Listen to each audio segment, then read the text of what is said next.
এইভাবে যদি ভেন্ডির রেসিপি করা যায় দারুণ স্বাদ হয় খেতে।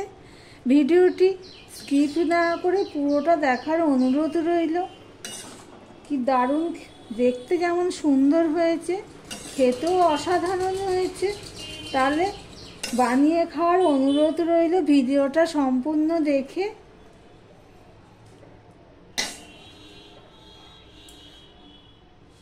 নমস্কার বন্ধুরা, আপনারা দেখছেন কুকিং হাউস অফ অনিমা।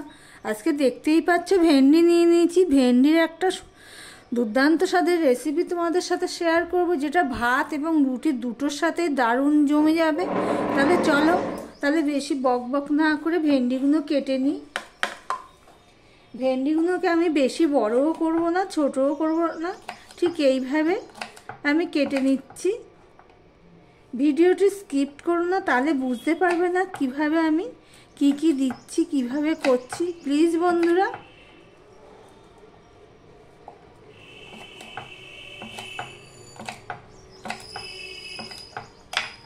এইভাবে ভেন্ডিগুলোকে আমি কেটে নিচ্ছি, দেখতেই পাচ্ছ।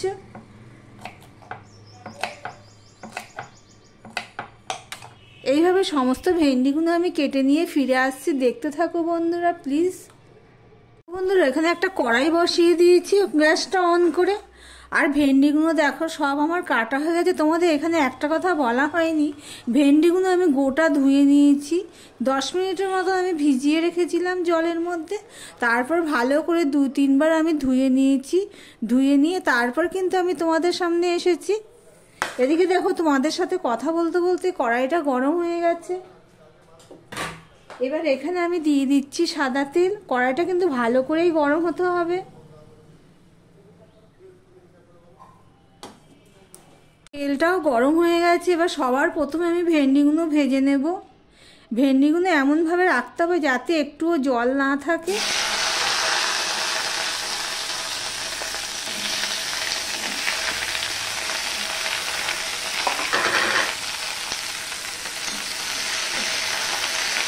খুব দারুণ খেতে লাগে।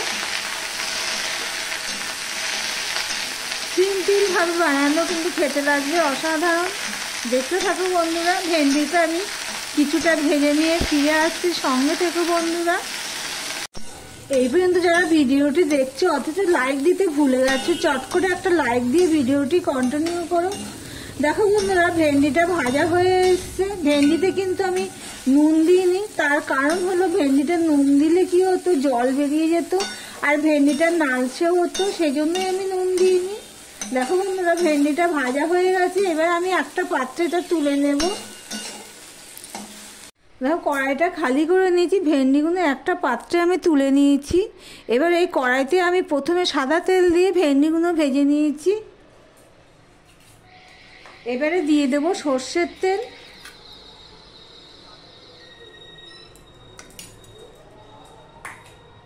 দেখো, ভেন্ডিগুলোর জন্য আমি এখানে আলু কেটে নিয়েছি, সেই একইভাবে ছোট ছোট করে কেটে নিয়েছি।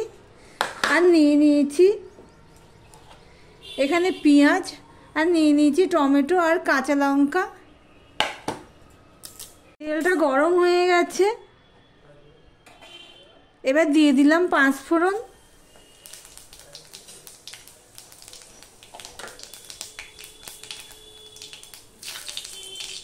পাঁচফোড়নটা হয়ে গেছে। এবার দিয়ে দিচ্ছি পেঁয়াজ। এখানে আমি 2টো মিডিয়াম সাইজের পেঁয়াজ নিয়েছি, সেটা আমি দিয়ে দিলাম। দিয়ে দিলাম 3টে কাঁচা লঙ্কা। ঠিক আছে, এই লঙ্কাগুলো ভালোই ঝাল আছে।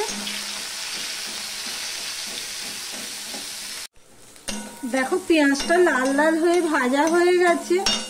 এবার আমি এখানে দিয়ে দিচ্ছি কেটে রাখা আলুগুলো। আলুটা দিয়ে আমি সম্পূর্ণটা মিশিয়ে নিচ্ছি। আর এর মধ্যে দিয়ে দিচ্ছি দেখো হলুদ আর নুন। 1/2 চামচের মতন হলুদ দিয়েছি আর নুন দিয়েছি 1 চামচ। দিয়ে সম্পূর্ণটা আমি মিশিয়ে নিচ্ছি। দিয়ে রান্না করতে থাকো, দেখতে থাকো বন্ধুরা। দেখো বন্ধুরা, পেঁয়াজ আলু সব ভাজা হয়ে গেছে। এই অবস্থায় আমি টমেটোগুলো দিয়ে দিলাম। টমেটোগুলো দিয়ে আমি একটুখানি মিশিয়ে নিচ্ছি, দেখতেই পাচ্ছ। দিয়ে কয়েক মানে 30 সেকেন্ডের মতন টমেটোর সাথে আমি আলুগুলো রান্না করে নিচ্ছি। এরপরে আমি দেখো এখানে মশলা দিয়ে দিচ্ছি 1 চামচ ধনের গুঁড়ো, 1 চামচ জিরের গুঁড়ো, আর 1/2 চামচ এখানে লঙ্কার গুঁড়ো, ঝাল লঙ্কার গুঁড়ো দিয়ে দিলাম।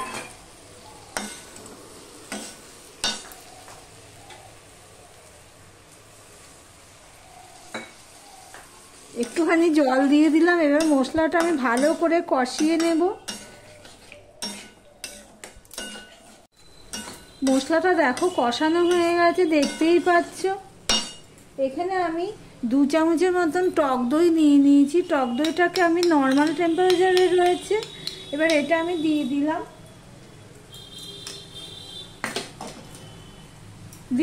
টক দইটা যেহেতু দিয়েছি তার জন্য টকের ব্যালেন্সটার জন্য আমি একটু চিনি দিয়ে দিলাম। দিয়ে এটার সাথে আমি ভালো করে কষিয়ে নেব। গ্যাসের ফ্লেমটা যেহেতু টক দই দিয়েছি, গ্যাসের ফ্লেমটা লোতেই রেখে দিয়েছি, না হলে ফেটে যেতে পারে। এই আমার ভিডিওটি যদি ভালো লেগে থাকে প্লিজ লাইক কমেন্ট শেয়ার করে দিও। আর যারা নতুন বন্ধু ভিডিওটি দেখছো এখনো পর্যন্ত সাবস্ক্রাইব করোনি, তাদেরকে বলবো সাবস্ক্রাইব করে পাশে থাকার জন্য। দেখো বন্ধুরা ছোট করে দিয়েছিলাম। এবার যেহেতু টক দইটা মিশে গেছে, ফাটেনি, এবার আমি আবার মিডিয়াম টু লোতে করে দিয়ে আমি রান্নাটা করতে থাকছি। এটা আমি আরেকটু কষিয়ে নেব, দেখতে থাকো বন্ধুরা। টক দইটা দিয়ে আমি কষিয়ে নিয়েছি, দেখতেই পাচ্ছ। এবার দিয়ে দেবো ভেন্ডি ভাজাগুলো। ভেন্ডি ভাজাগুলো দিয়ে আমি সম্পূর্ণটা দেখো কিভাবে মেশাচ্ছি, ঠিক এইভাবে মিশিয়ে নেব। গ্যাসের ফ্লেমটা কিন্তু আমি লো টু মিডিয়ামে রেখেছি, যেহেতু এটা বেশি জল পড়বে না সেই জন্য।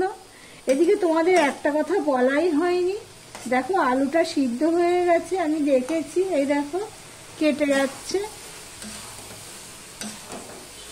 সম্পূর্ণটা আমি মিশিয়ে নিলাম, দেখতেই পাচ্ছ বন্ধুরা। এবার এর মধ্যে আমি সামান্য জল দেবো, বেশি জল দেবো না।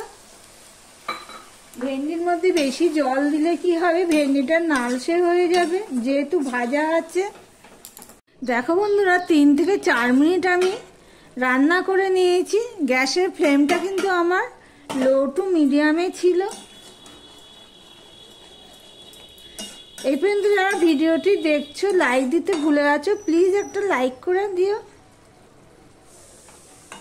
দেখো আলু ভেন্ডি তো ভাজাতেই সিদ্ধ হয়ে গেছে, আলুও সিদ্ধ হয়ে গেছে। নুন মিষ্টিটা আমি চেক করে দেখেছি, খুবই পারফেক্ট হয়েছে।